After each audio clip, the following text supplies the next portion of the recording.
The wind in Chicago is not merely biting, it is also gnawing. It is a ruthless predator that penetrates the smallest openings in your clothing and embeds its fangs directly into your bones. It was indulging in me that evening. My parka, a threadbare hand, me down from a charity bin, was about as effective as a paper towel in resisting the Arctic assault emanating from Lake Michigan. Each stride I took was a negotiation with the wailing muscles in my legs, a request for them to carry me a little further. I backed to the shoebox apartment that was on the brink of becoming mine. I am Emily, and I was in the process of drowning. Not in the dramatic, cinematic manner that is depicted in films.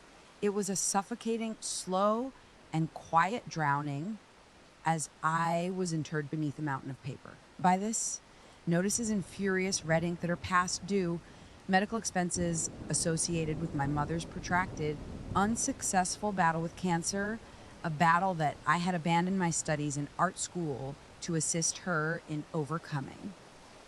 The eviction notice, which was a cruel caricature of my reality, was the most dreadful of them all, affixed to my door in a cheerful legal font. I was granted 72 hours. My pockets were nearly as empty as my appetite. I was in possession of only a $20 bill that had been crumpled.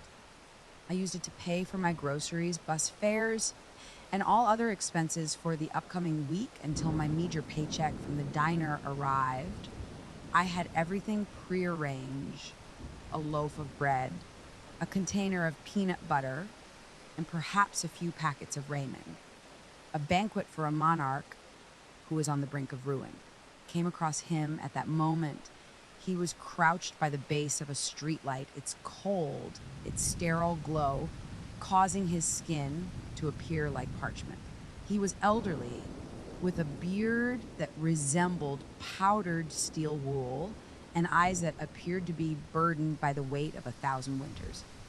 He was not imploring, he was merely existing. Shaking, the coat he wore was thinner than mine, torn at the elbow, and provided no protection from the relentless wind. He was attempting to dissolve into himself, to become so diminutive that the cold might simply pass him by.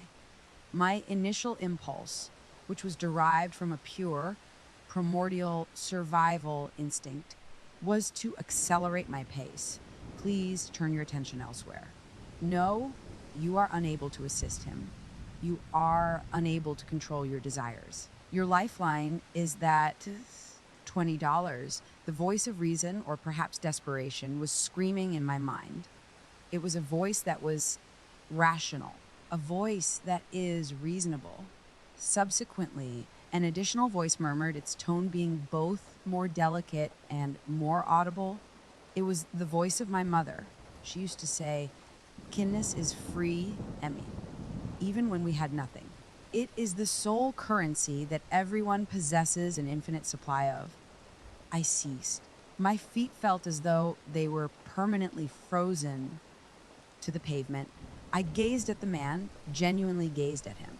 I observed the hollows in his cheekbones and the trimmer in his hands.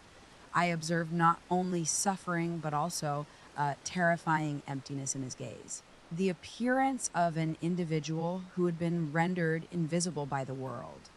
The eviction notice, the gnawing hunger, and my personal issues appeared to recede into the background for a brief period. Indeed, my circumstances were dreadful. However, for the next few evenings, I had a roof over my head. I was employed, albeit it was a job that felt unbearable. Hope was present in my life. It was present, albeit in a small, flickering ember. Upon observing him, I was uncertain as to whether he had any remaining resources. My fingertips closed around the worn, soft paper of the $20 bill as I reached into my pocket. The sensation was akin to that of a lead weight. This was a foolish decision. This was irresponsible. This was an act of financial suicide. My heart beat against my ribs as I approached him. He winced as my shadow fell over him, as if anticipating a blow or a harsh word. "Pardon me, sir," I said, my voice scarcely a croak. He raised his head, and his eyes, which were a remarkably blue hue, met mine. They were consumed by an exhaustion that transcended mere physical fatigue. I presented the $20 note. "Please," I requested. "It is too cold to be outside. Please procure a hot meal." He gazed at the money, then at my visage, and then back at the money. He refrained from moving. I briefly entertained the possibility that he would decline it, perhaps a momentary surge of pride. He rasped, his voice rough from dessous and the chill. "I can't." "Please," I begged, gingerly pushing it toward his chapped hand. "To be frank, I would like you to possess it." The bill was eventually grasped by his numb and stiff fingers. The brief contact of his epidermis was akin to ice. For the first time, the emptiness in his eyes was supplanted by something else as he gazed at me. Disbelief occurs briefly of the human race. A single tear traveled through the grime on his cheek, causing it to freeze almost immediately. He murmured, "May God bless you." I was unable to communicate and simply nodded. I turned and walked away, failing to glance back. By this, the weather was no longer as frigid. My stomach was still empty, and my future was still a terrifying blank. However, the heavy stone of anxiety that typically rested in my chest felt lighter. I had committed an act that was profoundly illogical, yet it felt like the only morally correct decision I had made in months. The image of the old man's tear-streaked visage burned into my mind as I walked home, drank a glass of water for dinner, and fell into a restless sleep. I was awoken the following morning with the familiar apprehension of a new day.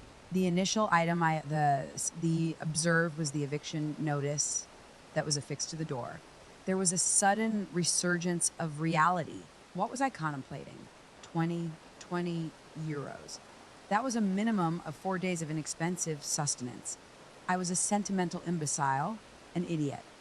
I shuffled to the door to depart for my shift at the diner, prepared to greet patrons who had more money in their wallets than I would see in a month and serve them hash browns. However, as opened the door, I noticed something on the dirty doormat.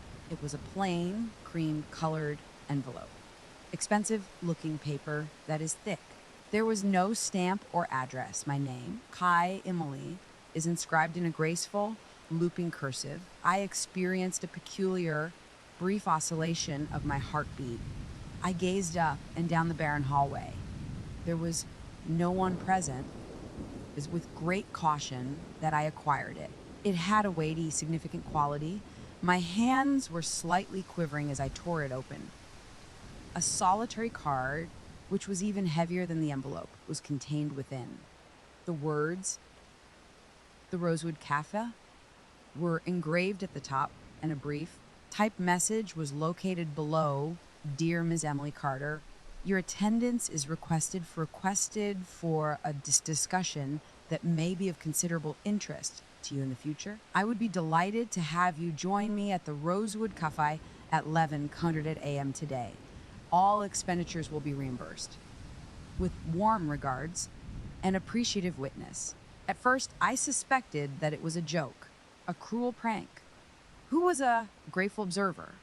Additionally, how did they acquire my name? I was on the brink of crumpling it and discarding it when I observed an additional item emerge from the envelope.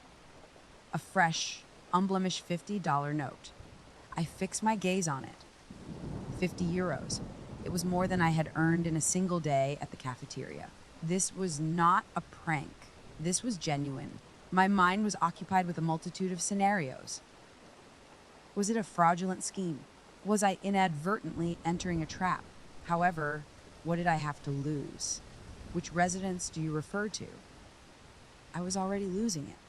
What is my dignity? That was a topic of debate. It was I who examined the timepiece. It was 9:30 a.m. I typically avoided the ritzy, upscale communities in which the Rosewood Cafe was located, as it was situated on the opposite side of town. I would be tardy for my shift at the cafeteria if I traveled there. Lateness resulted in termination.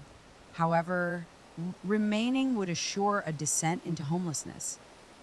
I exhaled deeply. For the first time in a long time, I experienced a sensation that was not characterized by despair. Inquiry. A decision was rendered by me. I contacted the diner, pretended to be unwell, and listened to my boss's grumpy monologue before he abruptly terminated the call. It is probable that I was terminated regardless. I utilized $20 of the $50 to travel to the Rosewood Cafe by taxi, an indulgence that was previously unknown. I was in a state of anxious exhilaration throughout the duration of the journey. By this, I endeavored to present myself in a presentable manner by smoothing down my worn out sweater and attempting to control my wind-blown hair with my fingertips. The cafe was even more intimidating than I had anticipated. The atmosphere is characterized by the soft clinking of genuine silverware. I'm walking by this polished brass and dark wood. The atmosphere was characterized by the aroma of freshly ground coffee and antiquated currency. I was reminded of an errant dog that had wandered into a palace. I provided my identity to the Mafretredi, fully anticipating that I would be laughed out of the building. Rather, his pupils widened slightly. Ms. Carter, please proceed to this location. Mr. Sterling is anticipating your arrival. He directed me to a tranquil booth in the rear where a man was perched and gazing out the window. I approached him and he turned and smiled. He was likely in his late 40s and he possessed an air of placid authority. A sharp suit that likely cost more than my annual rent and kind eyes. Ms. Carter. Emily, I am grateful for your attendance, he said, rising to extend his hand. His grasp was both firm and warm. My name is Daniel Sterling. It is a pleasure to meet you. I stammered as I slid into the booth. I must confess that I am extremely perplexed. He made a genuine, delightful sound by chuckling. He gestured to the menu. I assume you are. Please order whatever you desire. I ordered a straightforward coffee as I was too apprehensive to contemplate sustenance. Emily, he began, his demeanor becoming more solemn. I was in my car last night, ensnared in traffic, on my way home from a rather frustrating day. I was sitting there, feeling sorry for myself because a multi-million-dollar deal had encountered a snag. And then I spotted you. I experienced a chill in my body. Did you observe me? I observed you halt. He continued.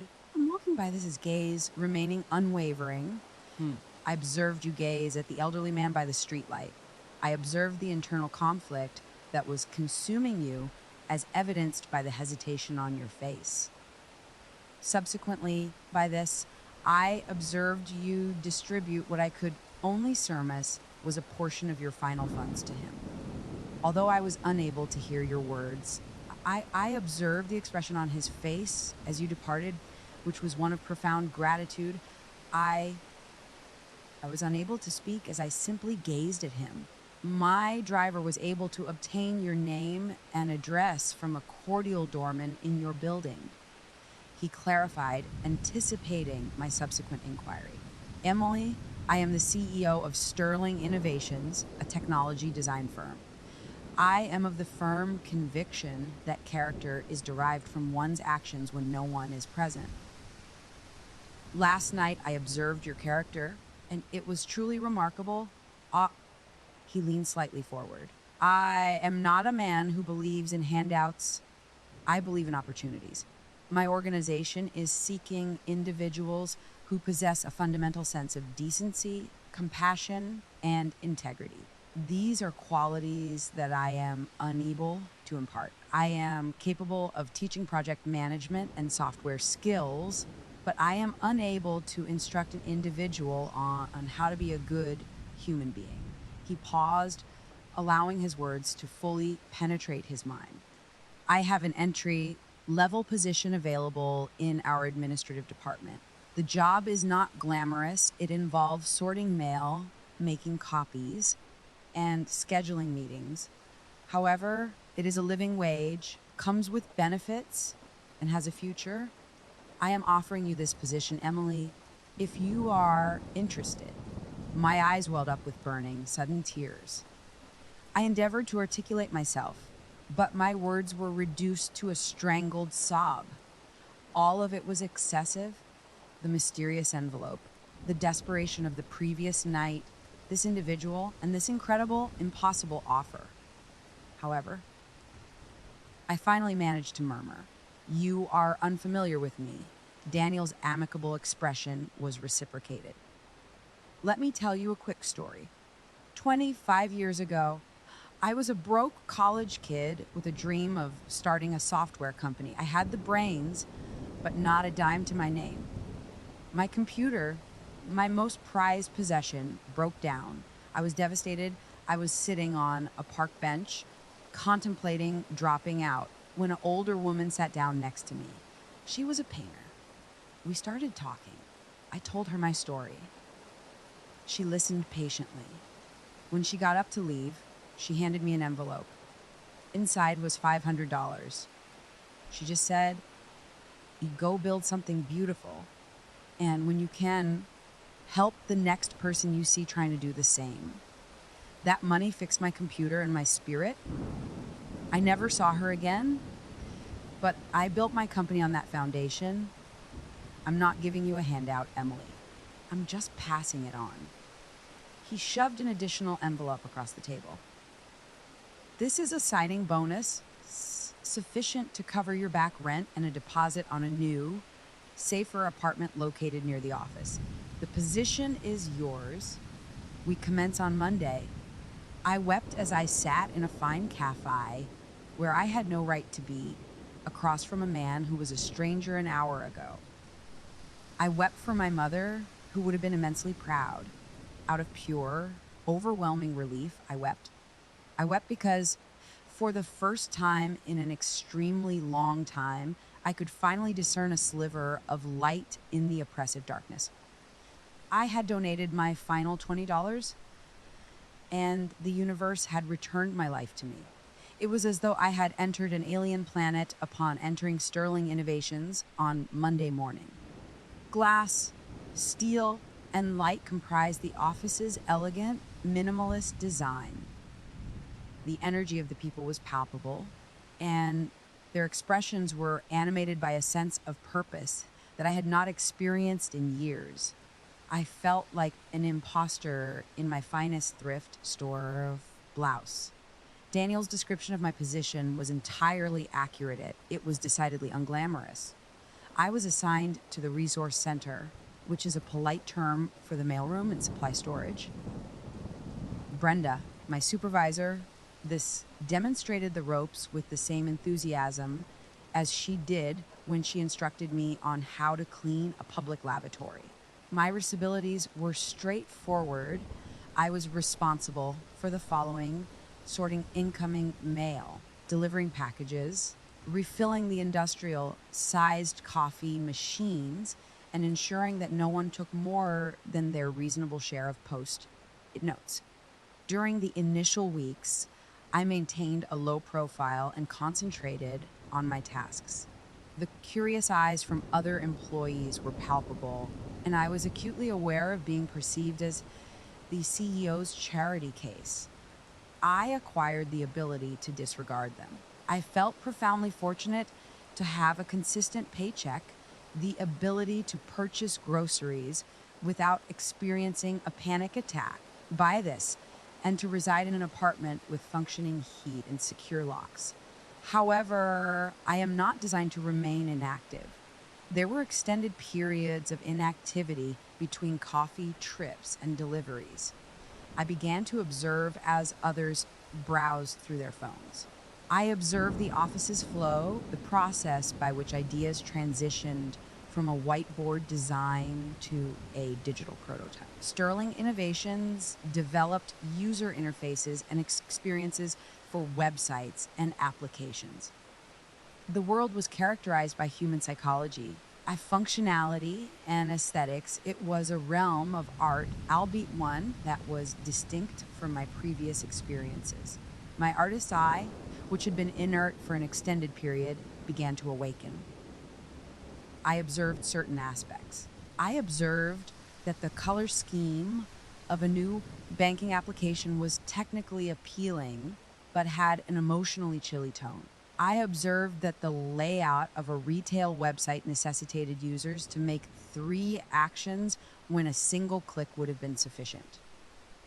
Naturally, I refrained from uttering a word, whose I, the mailroom maid, to evaluate the work of highly compensated designers. Instead, I initiated the process of sketching. I would record my thoughts in a compact notebook that I carried in my back pocket. Here, the color scheme is more mellow. A more intuitive icon is present. I began instructing myself on the design software of the company during the evening by utilizing free online tutorials. My modest residence, which was previously a representation of my failure, was transformed into my clandestine studio. The embers of my former passion for creation rekindled.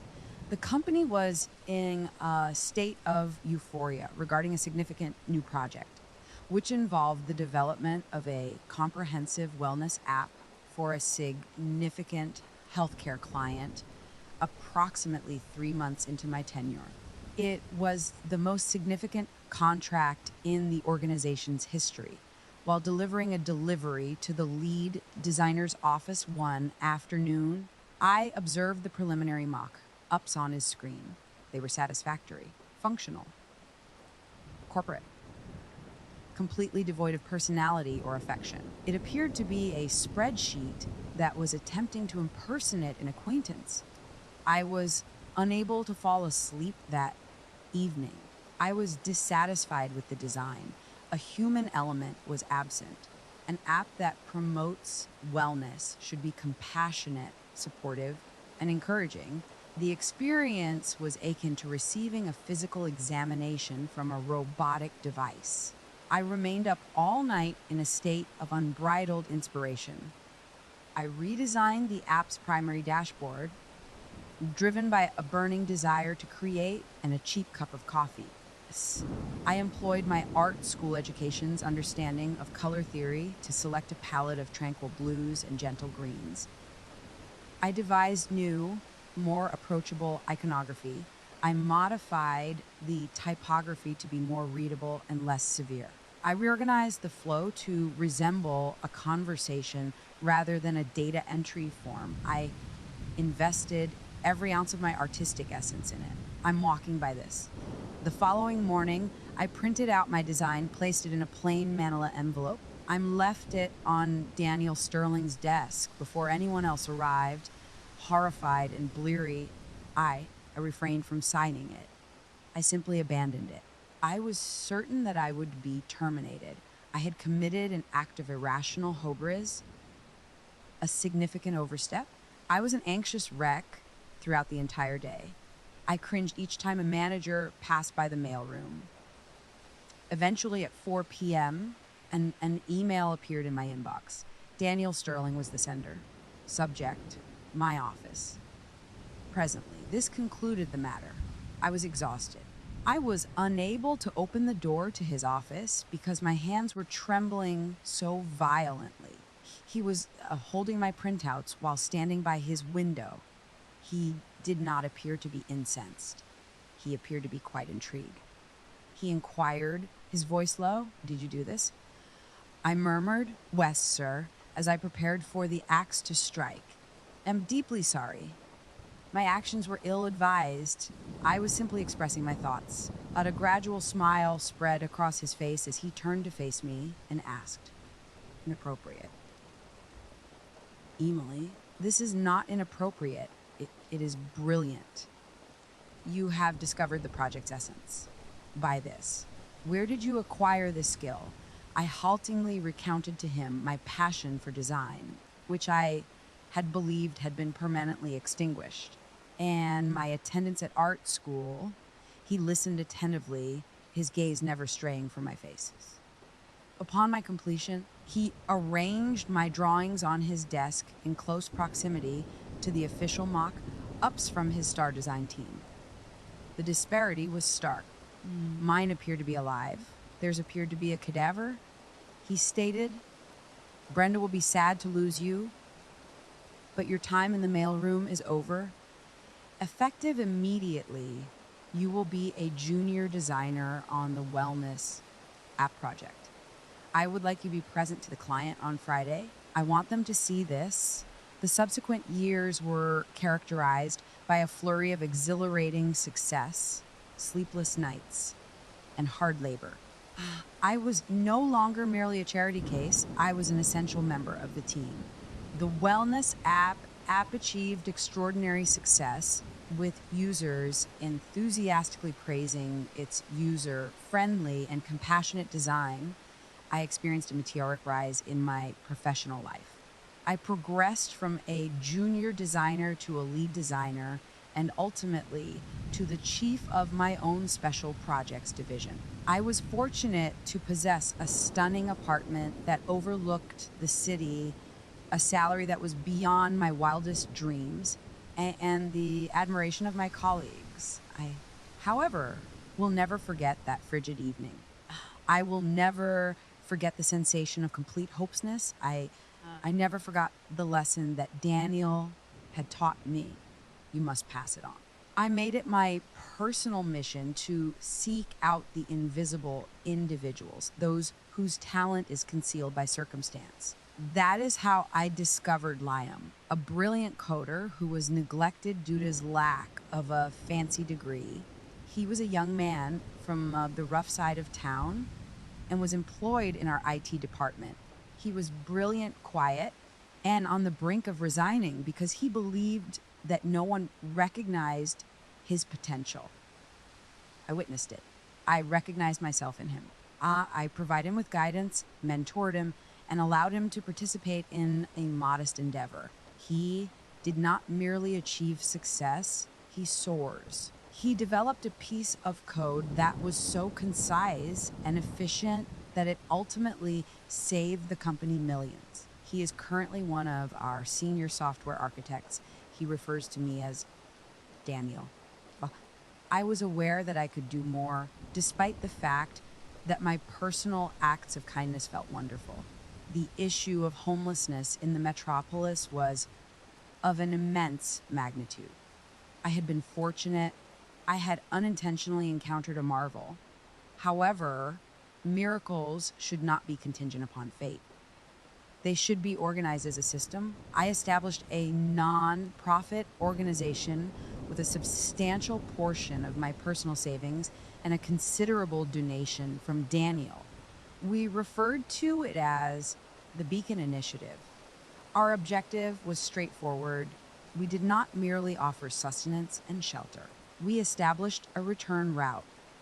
We provided resume workshops, interview coaching, skills training, and partnered with local companies such as Sterling Innovations to help individuals who were attempting to reestablish themselves in stable employment. We did not merely distribute supplies, we extended our hand. The labor was physically demanding, yet it was more rewarding than any other endeavor I had undertaken. By this, we assisted hundreds of individuals in transitioning from street locations to offices and shelters to apartments. Every success story was a triumph over the type of despondency that I was so familiar with. Our most significant annual fundraising gala was conducted 5 years after I established the Beacon Initiative. The most prominent philanthropists in the city witnessed the glittering event, which was held in a grand ballroom. Standing at the podium, I gazed out at the multitude of faces, experiencing a surreal sense of gratitude. The young woman who once had to choose between a tranwich at fair, was now requesting that individuals write 6-figure checks. A man whom our foundation had assisted a few years prior was the final speaker of the evening. He was one of our most inspiring success stories. A man who had spent more than a decade on the streets was now a respected peer counselor and the volunteer coordinator for our outreach program. Arthur Pendleton was his given name. My breath was trapped in my throat as he entered the stage. His beard was meticulously trimmed, his hair was cut, and he donned a simple, clean suit. He appeared to be in good health, having a quiet dignity and a robust physique. However, I was acquainted with him. I recognized those crystal clear blue irises. My heart began to beat so violently that I was convinced it would rupture. He was the individual in question. Man from the streetlight. His voice, which was now both clear and powerful, reverberated throughout the ballroom as he began to speak. He recounted his narrative. He discussed the loss of his family, his employment, and ultimately his home. He described the suffocating invisibility of life on the streets, the sensation of being subhuman. I had surrendered, he declared, his voice brimming with emotion. I was prepared to succumb to the cold. I was seated by a street light on one of the coldest nights I can recall, and I had resolved that it would be my last. However, an angel appeared. The room was eerily silent, as if it were anticipating his every word. Arthur continued. She was a young woman, and I could see in her eyes that she was struggling. She appeared tired and concerned. However, she paused when she recognized me. She presented me with a $20 bill and instructed me to purchase a warm meal. However, it was not the money that saved me, it was the manner in which she regarded me. She treated me as if I were still a person and that my presence still mattered. I was now weeping. Daniel, who was seated next to me, placed a reassuring palm on my arm, his own eyes gleaming. Arthur stated, the $20 I spent, procured me a hot meal at an all-night diner.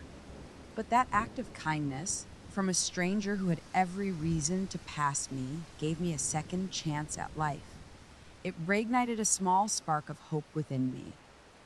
The following day, I did not give up. I entered a shelter and requested assistance. That is when I first learned about the Beacon Initiative.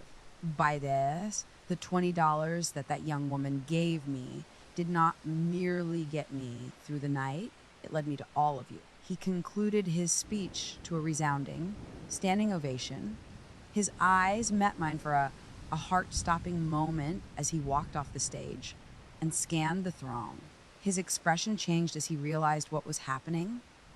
His pupils expanded. He abruptly halted. The ovation gradually diminished into a distant roar. That time, the cavernous chamber was inhabited by only 2 individuals. He made his way to my table by weaving through the throng. He stood before me, his blue eyes glistening with unshed tears.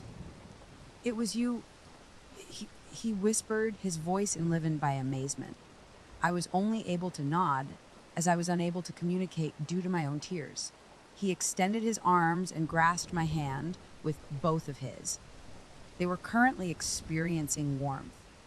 I never had the opportunity to express my gratitude, he stated. You have saved my life. No, Arthur, I replied, my voice finally returning. You also saved mine. You served as a reminder of the essence of humanity. We stood there for an extended period, 2 individuals from opposite ends of the spectrum, eternally united by a single crumpled $20 bill on a frigid winter's night. The circle had been fully completed. The ripple had not merely disseminated, it had evolved into a wave that returned to the shore, carrying with it a tide of hope, redemption, and the undeniable evidence that the currency of kindness, once expended, always multiplies.